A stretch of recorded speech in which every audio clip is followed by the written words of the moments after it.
En un mot, vous voulez la radio. Mais nous sommes la radio. Radio Salaki, 100.1, 100% pour votre développement. Radio Salaki vous présente Retour sur l'actualité de la semaine. À la présentation, Constantin Zagré, mesdames et messieurs, bienvenue à l'actualité de la semaine. Donc voici le développement. Le prix du carburant est désormais à la hausse de 10 francs CFA sur le Super 91, le gasoil et le pétrole de 500 francs CFA sur la bouteille de gaz de 12 kg. L'information a été donnée par le ministre du Commerce ce 20 mars, une augmentation qui n'est pas du goût des populations. Nous les écoutons dans le reportage de Jean-Élie. Depuis le 23 mars dernier, les Dédoulais ont constaté l'effectivité de la hausse du prix du carburant à la pompe de 10 francs et de la bouteille de gaz de 12 kg de 500 francs CFA. Si au niveau du carburant, les 10 francs sont insignifiants pour les petits consommateurs, les gros consommateurs sentent bien le coût. Vraiment, les prix des hydrocarbures dans les provinces, là, si l'État aussi peut voir quelque chose par rapport à ça. C'est vrai que les gens ont dit que ça a augmenté, mais nous qui sommes déjà en province ou en truc là, les prix là même déjà dépassent même ces 500 là. Bien vrai qu'ils vont encore ajouter quelque chose.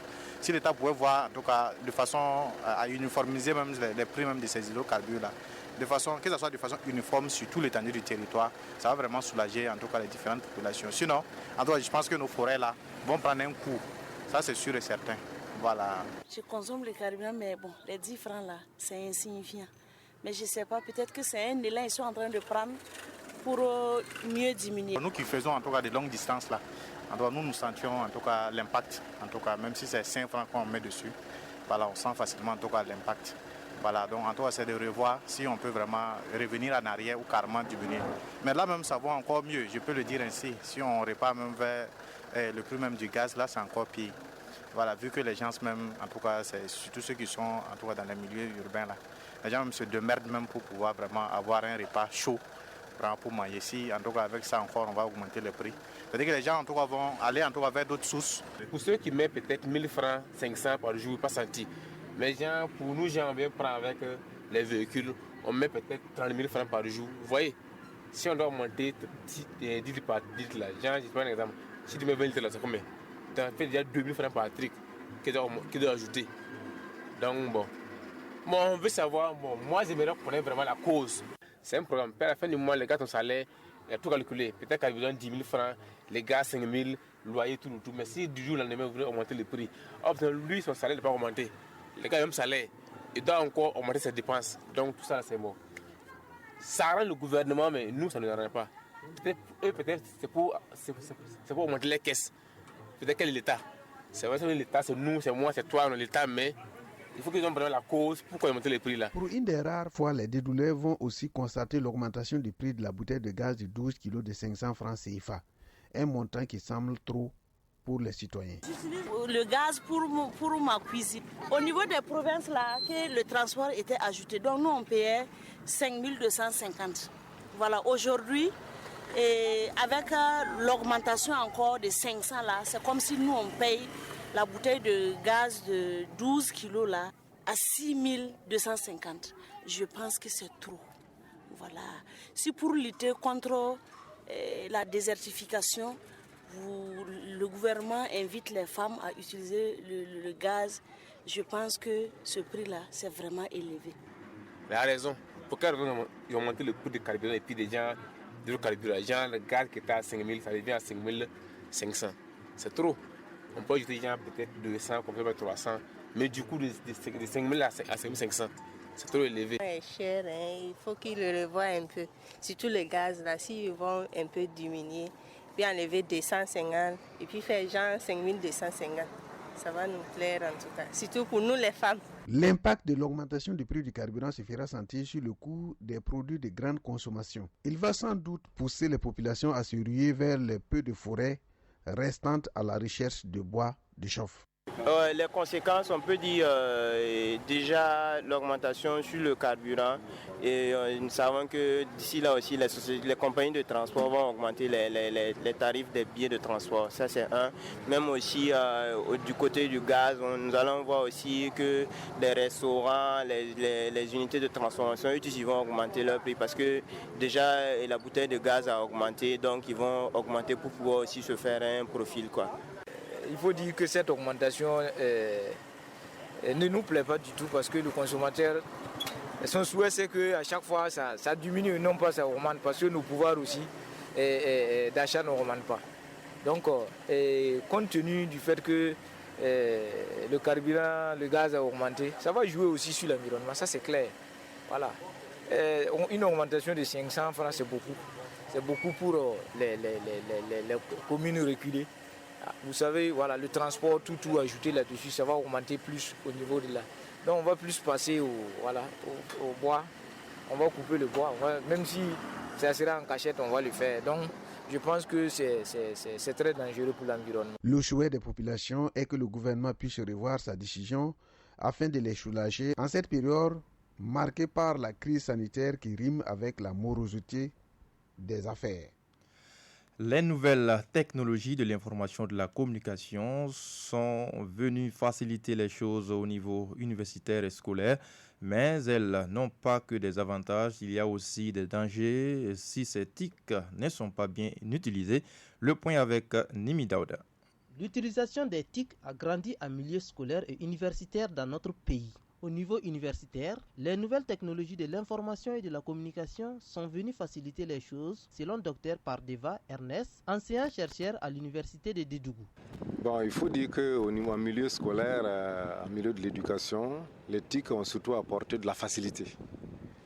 Facilité parce que lorsqu'on est en situation de recherche, en quelques secondes, on trouve le résultat auquel on s'attendait. Le résultat qu'on cherche. Je pense donc que c'est une facilité. Si vraiment on veut faire la comparaison avec les anciens, comment ils cherchaient, ils passaient tout le temps à la bibliothèque, ils cherchent, ils ne trouvent pas. Aujourd'hui, il suffit d'introduire les initiales des mots, de la chose qu'on cherche, et puis très rapidement on a le résultat. Par exemple, nous, on a un grand effectif au niveau de la salle polyvalente, on a autour de 700 étudiants. Et pour faire le cours, si vous parlez, il ne va pas vous entendre. Il faut projeter. Donc on utilise le micro-projecteur pour projeter le cours et puis faire des explications. Donc ça aussi c'est une deuxième facilité qu'on peut ajouter. En période de crise sanitaire, les TIC ont joué un rôle dans la communication et l'éducation des élèves. Pour Béli Daïla Mathieu, également ancien-chercheur à l'université de Dédougou, les TIC ont apporté un grand changement dans le système d'éducation de notre pays, surtout au niveau supérieur. Un grand changement, je le dis. Un grand changement parce que nous avions des formations axées sur l'utilisation des TIC en période de crise sanitaire. Et je pense qu'à travers les médias sociaux, les réseaux sociaux, aujourd'hui on peut faire de l'enseignement autrement. On peut enseigner autrement à travers ces éléments, ces outils. Et également, il faudrait, nous sommes là au Burkina Faso, nous suivons des conférences de partout. Et nous participons à des rencontres dans tout le monde. Donc il est tout à fait normal que les TIC quand même sont au centre de l'éducation aujourd'hui. On ne peut pas évoluer, parler d'éducation ou de l'enseignement au supérieur sans tenir compte des TIC. Donner l'enseignement autrement, c'est intégrer les TIC dans les enseignements. C'est-à-dire aujourd'hui permettre que quand je suis en train de donner un cours dans la salle polyvalente, que les étudiants de la même promotion qui sont à Dori puissent me suivre, puissent aussi poser des questions, interagir comme s'ils étaient dans une classe normale. Donc envisager les classes virtuelles. Voilà, c'est ça, enseigner autrement. Et également, ce sont des facilités parce que ça permet aux étudiants, le savoir n'est plus gardé par quelqu'un. Le savoir maintenant est démocratisé et les étudiants pourront aussi, il y a des sites un peu partout où ils pourront aller visiter et puis avoir de quoi pour renforcer leurs connaissances. Quant aux étudiants et élèves, l'arrivée des TIC est un ouf de soulagement pour eux au niveau des recherches. Plus question de passer des journées dans les bibliothèques pour des recherches. D'abord, je dirais que les TIC ont apporté un grand changement. Tout d'abord, je parlerai des recherches qui ne se font plus genre sur les documents physiques. Ça devient maintenant numérique. Donc ça aussi, ça rentre dans le cadre de l'utilisation des TIC. Voilà, pour aussi avoir des informations aussi. Bon, actuellement, on ne parle pas des journaux en papier. Bon, c'est au niveau de l'éducation et comme changement que le TIC a apporté, comme changement positif, nous pouvons dire que le TIC a amené beaucoup d'étudiants et beaucoup d'élèves à mieux mener leurs recherches afin d'élargir leurs connaissances, quoi. Les TIC sont devenus indispensables dans le système éducatif. Élèves et enseignants profitent pleinement des bienfaits de ces nouvelles technologies. Mais ces TIC n'ont pas uniquement que du positif. Il y a le côté danger qui n'est pas à négliger. Maintenant, du côté négatif aussi, nous pouvons dire que malgré que les TIC ont des avantages, ils présentent des faiblesses qui mènent parfois à la destruction même de certains élèves, notamment dans leur milieu scolaire. Ça veut dire les TIC également, il y a la tricherie qui développe de plus en plus dans le milieu scolaire. Tout ça est à l'origine de l'avènement des TIC, quoi, si je peux le dire. Voilà, ça veut dire grâce aux TIC, beaucoup de personnes ne se contentent plus dans des cahiers. Ils se contentent du moins dans des ordinateurs, dans des téléphones portables, au lieu de se contenter dans les cahiers. Maintenant, comme conséquence, vous savez que toute chose, si elle est mal utilisée, elle va entraîner des conséquences. Vous savez que si quelqu'un a un portable Android, s'il rentre dans des sites qui ne sont pas des sites éducatifs, ça va en tout cas jouer sur son éducation, ça va lui donner des connaissances qui ne sont pas peut-être très utiles pour sa vie, peut-être qu'ils vont le dévier de sa trajectoire et puis bon, ça peut l'amener à être ce qu'il ne devait pas être. Les parents d'élèves ont un rôle important à jouer dans l'utilisation des nouvelles technologies de l'information et de la communication. Le contrôle parental des enfants à l'utilisation des TIC peut donc contribuer à amoindrir ces conséquences néfastes en milieu scolaire.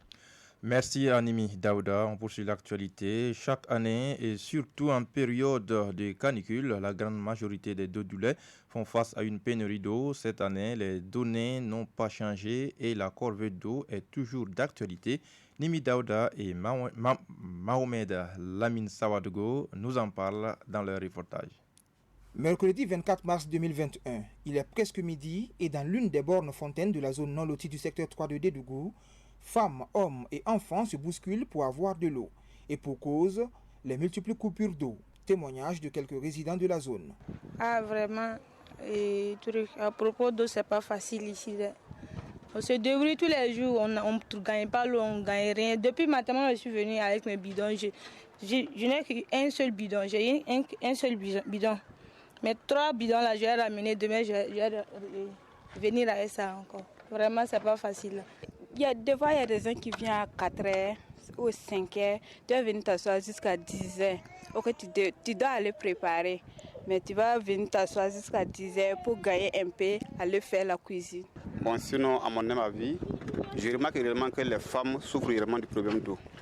Parce que si vous partez dans les coins pour jeter de l'eau, vous allez voir les femmes, même jusqu'à 22h, 23h, ils sont là en train de chercher de l'eau. Pourtant, pour faire face à ce problème de coupure fréquente d'eau, le NEA de Dougou a adopté une stratégie de distribution alternée du liquide précieux, la ville ayant été divisée en 2 zones. Le message est bien passé, sauf que sur le terrain, cela semble n'avoir rien amélioré en matière de fourniture d'eau. Témoignage d'une autre résidente de la zone non lotie du secteur 3 de Dédougou. Nous, on fait les calculs, on enlève l'eau. On sait qu'aujourd'hui, ce n'est pas notre tour. Le jour que c'est notre tour aussi, on vient, on ne trouve pas l'eau. Ce n'est pas du tout facile. Souvent, tu te lèves très tôt le matin, tu viens faire le rang. À un certain moment, l'eau là se coupe. Tu es obligé de rentrer. Il y a des travaux qui sont garés là-bas à la maison. Sans eau, on ne peut rien faire. Le jour que c'est notre tour, l'eau là devait venir bien, voilà. C'est en train de partir, c'est notre tour aujourd'hui. Le constat est pratiquement le même partout dans la ville. Et ce ne sont pas seulement les femmes qui en souffrent. Les travailleurs dont la matière première est l'eau sont aussi affectés. Soso Mohamed en fait partie, lui qui est laveur de moto. Bon, la distribution, comme ils ont dit que si aujourd'hui si l'eau vient, demain il n'y aura pas de l'eau. Mais bon, c'est que notre progression là, bon, l'eau là, même si ça vient pas à pression. Bon, vous partez le rang là, c'est long, bon, vous enlevez l'eau, bon, il faut pas avoir l'eau pour venir travailler, c'est ça notre progression là. Bon, c'est ça qui n'est pas bien. Voilà, normalement ça vient, si on dit il y a l'eau, aujourd'hui il y a l'eau là, ça doit venir correctement. Voilà, si je parle, l'eau là ça sort un peu, bon, ça donne pas courage quoi. En attendant de savoir si des solutions sont envisagées au niveau de l'ONEA de Dougou, la corvée d'eau continue. Les réseaux sociaux constituent aujourd'hui un puissant moyen de communication et de rapprochement entre individus. Ils offrent d'énormes opportunités qui peuvent être très avantageuses, mais ils comportent aussi des inconvénients à ne pas négliger. Djeneba Ouattara s'est intéressé justement à certains de ces dangers liés à l'utilisation des plateformes sociales d'Internet. Nous l'écoutons. Ils sont nombreux à ne plus pouvoir se passer des réseaux sociaux comme Facebook, Instagram, WhatsApp ou encore Viber. À longueur des journées connectées, certains sont devenus presque des accros. Pourtant, l'utilisation de ces réseaux peut avoir des inconvénients, mais le savent-ils? À Dédougou, certains les connaissent effectivement. Moi, c'est Konkobo Barthélémy. Les réseaux sociaux limitent la formation intellectuelle des jeunes de nos jours, puisque avant, les gens lisaient beaucoup pour en savoir sur la vie, mais maintenant, avec les réseaux sociaux, les gens ne cherchent plus à savoir avec les vieillards des conseils. Les gens préfèrent directement télécharger sur les réseaux sociaux. Souvent, tu peux avoir des informations privées en toi, mais par mégarde, tu peux trouver tes informations privées sur les réseaux sociaux, ce qui n'est pas bon du tout. Il y a certains enfants, quand ils rentrent sur les réseaux sociaux, ils préfèrent regarder des photos ou des vidéos pornographiques. Certaines études ont montré que ceux qui sont accros aux réseaux sociaux développent certaines maladies. Et aussi, on remarque aussi qu'il y a la délinquance juvénile aussi qui prolifère à côté de tous ces maux. Donc au regard de ça, je crois que les réseaux sociaux méritent d'être un peu contrôlés, surtout pour les jeunes et les enfants. Il y a beaucoup de fausses informations qui sont relayées à tout moment. Donc si on n'y prend pas garde, quand même ça peut vraiment avoir un impact négatif sur vraiment la psychologie, la vision, même la manière de concevoir le monde des jeunes, surtout des plus jeunes. Je me nomme Konkobo Richard. On a des parents qui sont prêts à payer des portables, des grands prix de 150 000, 200 000 francs remettre à des enfants. Et sans penser ce que ça va, par exemple, donner comme inconvénient. Lorsqu'on voit, par exemple, des enfants qui sont tout le temps sur Facebook, par exemple, qui ne bossent plus, voilà, même le travail qu'on lui confie, il ne le fait pas. Il y a d'autres qui sont sur WhatsApp à tout moment. Et en ce moment, ça rend difficile la vie de l'enfant. Moi, c'est Oumar. Souvent, on a vu nos sœurs qui ont eu beaucoup de soucis avec ça. Voilà, qui se postulaient les photos de nuit à leurs copains. Tout ça, là, ils ont eu des soucis avec ça. Et de nombreux autres exemples existent quant aux dangers liés aux réseaux sociaux. Toute chose qui doit inciter à faire attention. C'est plutôt l'avis de certains dédoulés. On ne peut pas se mettre en marge de ça. Si le monde évolue avec, donc il faut s'adapter.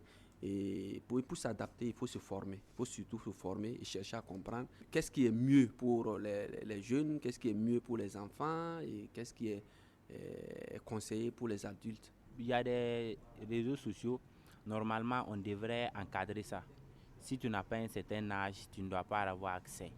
Donc je pense qu'on devrait encadrer ça. Et puis comme solution aussi, on doit sanctionner les mauvais utilisateurs des réseaux sociaux. Parce qu'il y a des publications que d'autres font qui nuisent la vie des enfants, que les enfants ne doivent pas voir.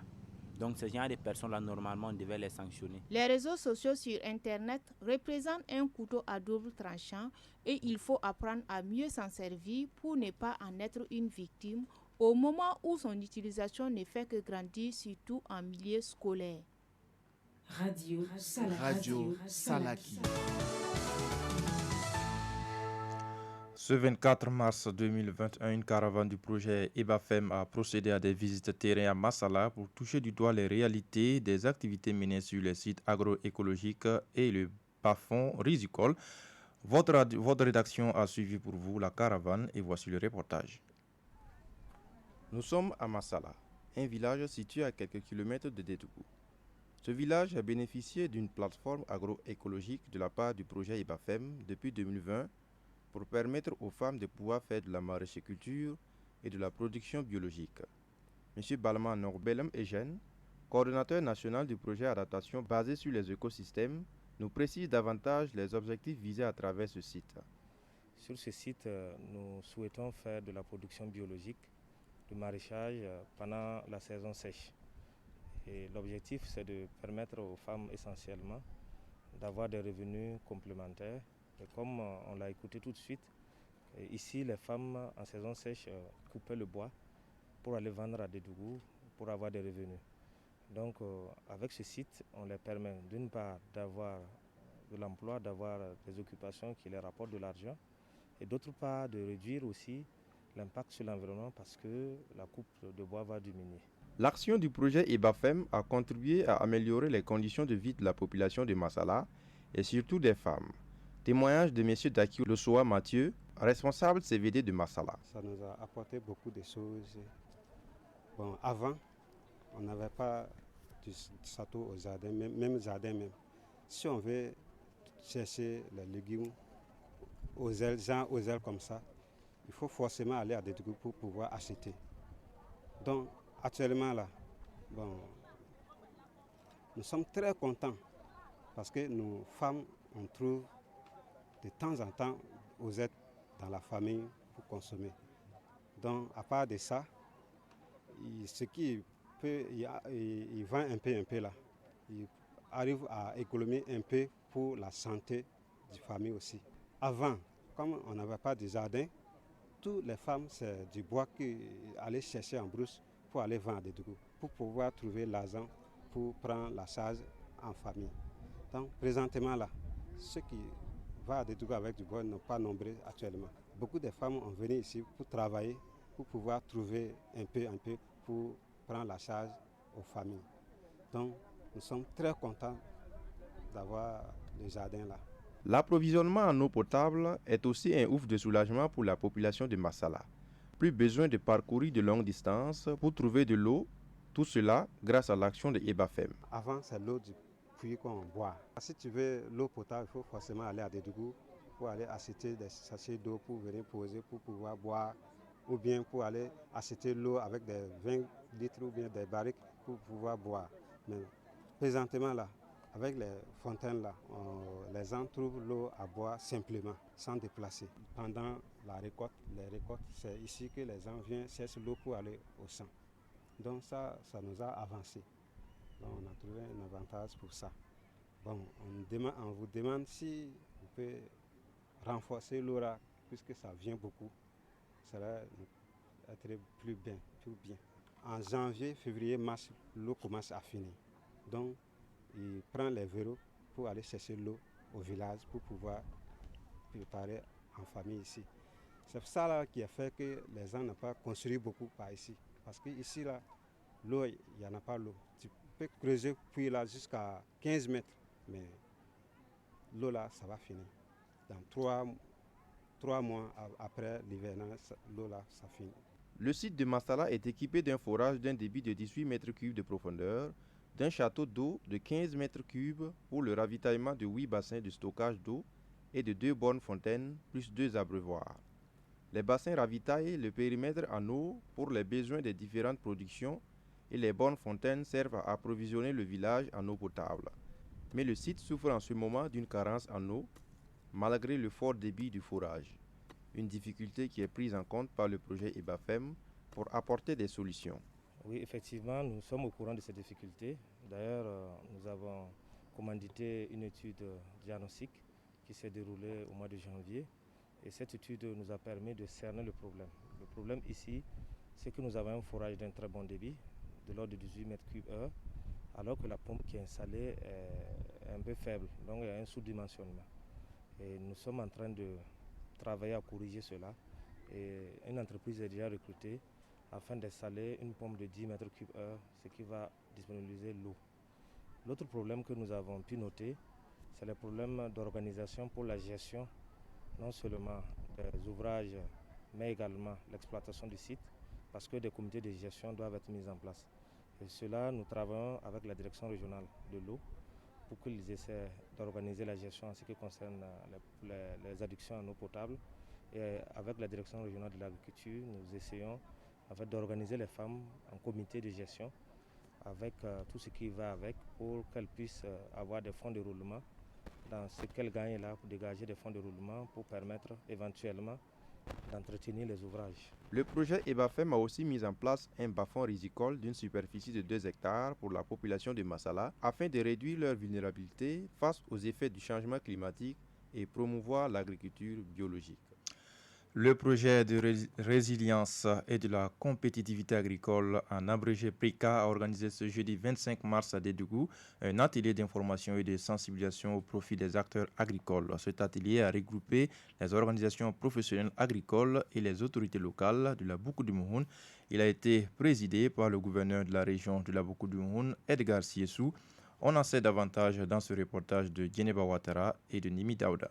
Placé sous la tutelle du ministère de l'Agriculture, des Aménagements hydro-agricoles et de la mécanisation, le projet de résilience et de la compétitivité agricole PRECA a pour objectif d'accroître la productivité agricole, l'accès au marché pour les petites productions et les petits et moyens entrepreneurs agro-industriels dans les zones du projet. Écoutez les explications d'Edouard Sanou, le chargé du projet. La spécificité de ce projet, c'est que il concerne 3 domaines d'activité. Donc c'est un projet intégré. En même temps qu'on parle de développement de l'amélioration de la productivité, il y a également justement un regard vers on va dire la recherche de la compétitivité pour les productions qui en seront issues. Et à côté, vous avez également un appui pour justement la promotion des petites et moyennes entreprises, de sorte à permettre à tous ceux-là qui désirent en tout cas monter leur entreprise, de pouvoir le faire pour pouvoir justement donc mettre sur le marché ces produits transformés, de sorte à leur donner plus de valeur ajoutée. Donc, le projet justement donc intervient en amont dans la production, dans les aménagements hydro-agricoles pour améliorer la production, la productivité. Et ensuite, vous avez également donc d'autres aspects tels que les activités pour améliorer l'accès de ces produits-là au marché. Donc c'est en cela que le projet va construire des contrats d'achat, des conserveries, des magasins de stockage et également réaliser des infrastructures routières pour lier les zones de production aux centres urbains, aux marchés importants.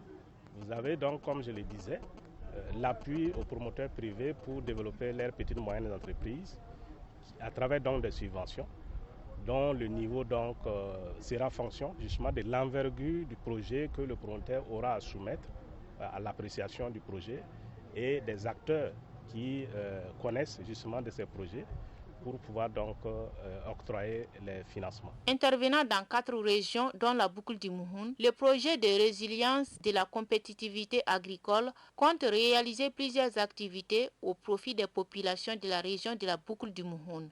Explication d'Edouard Sanou. Les résultats attendus, c'est environ 5500 hectares de périmètres irrigués qui vont être aménagés, dont 4500 en maîtrise totale d'eau. Donc des périmètres irrigués. Ensuite, vous avez 1000 hectares en arboriculture qui vont être également développés.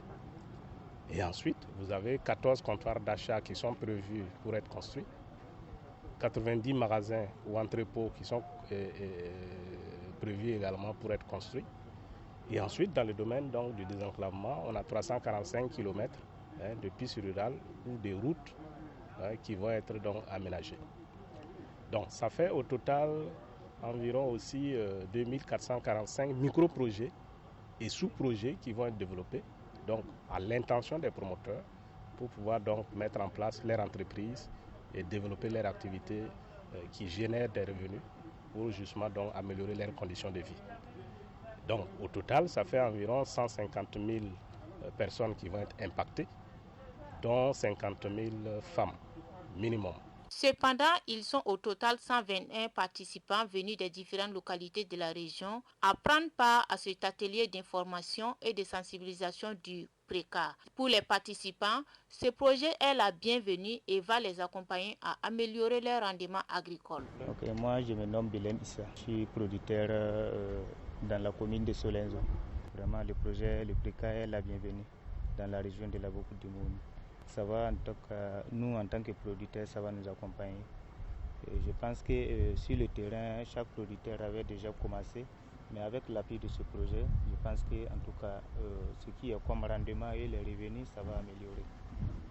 pour quitter Dédougui ou bien dans la région ici pour repartir à Solenzo, c'est très très difficile. Tout ce qu'ils ont présenté comme l'entretien des voies et autres là, en tout cas, ça va en tout cas soulager nous les producteurs par rapport à l'écoulement de nos cultures. Oui, je m'appelle Koulibaly Suleiman, je suis le maire de la commune de Sanaba. Et la boucle de Moulin est une région qui... Il y a beaucoup de producteurs, on produit beaucoup, mais en réalité, nous n'avions pas de voie pour évacuer notre produit. Et si vous prenez même la province des Bangwa, particulièrement même la commune de Sanaba, on a des problèmes. On ne peut même pas circuler sur la voie, il n'y a pas de route. Même si nous produisions, comment faire pour envoyer nos produits au chef-lieu de la région? Ce n'est pas possible. Et chaque année, tu ne vois que des balles de coton qui sont renversées sur la voie de choses. Soit entre Solenzo, Sanaba, ou bien entre Sanaba, Dédougou, par manque de voies, parce que les voies sont dégradées. C'est un projet, moi j'apprécie ça très bien, parce que c'est un projet qui aide la population à se développer. C'est un projet de revenus qui donne les revenus à la population, donc j'apprécie ça très bien. C'est un projet qui va aider les femmes et les jeunes. Mon souhait est qu'il faut qu'ils partent jusqu'au bout. J'apprécie le projet. Le projet PRECA vise à créer les conditions d'une agriculture durable et compétitive, générant la croissance économique et diversifiant les opportunités d'emploi au profit de la population de la région de la boucle du Mouhoun. Radio Salaki. Et c'est tout pour l'actualité de la semaine. Merci de nous avoir suivis. Bonne semaine, bon début donc de semaine à toutes et à tous et rendez-vous dimanche prochain.